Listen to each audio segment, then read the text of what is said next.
آیا با واقعیت درگیری میان آریانا سعید و عبدالصمد قاضی زاده قاری معروف افغان در کشور ترکیه صورت گرفته است؟ آیا با واقعیت کنسرت جدید آریانا سعید که قرار است در ترکیه برگزار شود لغو شده است؟ گفتنی های تازه آریانا سعید درباره برگزاری کنسرت های جدیدش که هرگز باور نخواهید کرد. این هنرمند کجاست؟ مصروف چی کار باری است؟ و قطع شدن اسیب ساعد کاملا به دور از تصور. من در این ویدیو پیرامون حقایق این ماجرا خواهم پرداخت، پس در ادامه با کانال دنیا اینفو باشید.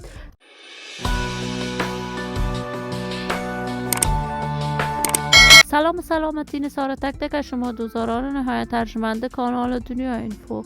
شما را خوش آمدید میگم به یکی دیگر از ویدیوهای جذاب و دیدنی این کانال. برای حمایت هرچی بیشتر از کانال دنیا اینفو علامت سابسکرایب را فشار دهید تا بیننده ویدیوهای جذاب و دیدنی کانال دنیا اینفو باشید.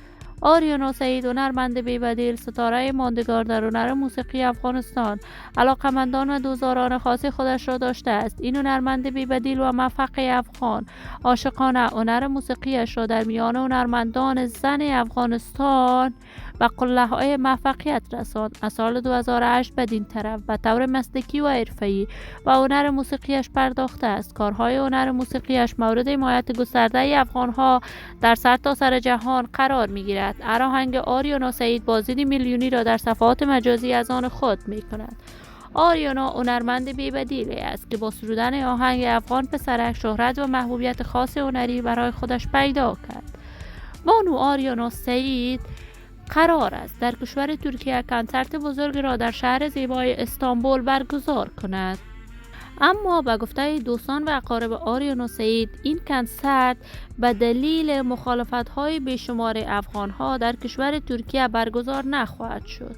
اما تاکنون مدیر برنامه‌های آریانا سعید این خبر را تایید نکرده است، بلکه بگو مگوهای صفحات مجازی بوده است. من آرزو دارم این خبرهای نشر شده در صفحات مجازی حقیقت نداشته باشد. آرزوی خوشبختی، موفقیت و سعادت برای آریانا سعید با جمعی از هنرمندان افغان از بارگاه عزت الله ازال تمنا دارم.